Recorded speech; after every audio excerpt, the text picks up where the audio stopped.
ஹalleluya, praise Lord. எல்லாம் நல்லா இருக்கிறீங்களா? சரி, ஓகே. கர்த்தருடைய பிள்ளைகள் அண்டையிலே கர்த்தர் என்று இடைப்பட விரும்புகிற ஒரு சத்தியம் என்னவென்றால், சினம் கொள்ளுகிறது நல்லதல்ல.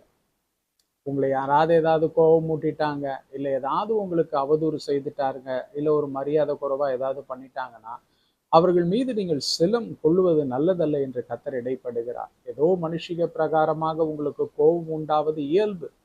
மனுஷர்கள் கோபம் கொள்வார்கள் என்று அறிந்தே தேவன் சொல்லியிருக்கிறார். நீங்கள் கோபம் கொண்டாலும் பாவம் செய்யாதிருங்கள் என்று சொல்லி. ஆனால் அவர்கள் மீது ஒரு சினம் வைத்து, ஒரு வெஞ்சன்ஸ் வைத்து, ஒரு குரோதம் விரோதம் வைத்து, ஏற்ற நாளிலே நான் இதை பழி வாங்கி தீர்ப்பேன் என்று சொல்லி, அப்படிப்பட்ட பழி வாங்குகிற எண்ணமும் செயலும் மிகவும் தேவனுக்கு அருவருப்பாய் இருக்கிறது. அப்படிப்பட்டவர்களுடைய ஜெபத்தை கர்த்தர் தள்ளி போடுகிறார். ஆம், தேவனுடைய பிள்ளைகளே, கர்த்தர் உங்களுக்காய் பழி வாங்குவார். நீங்க பழி வாங்க வேண்டியதில்லை.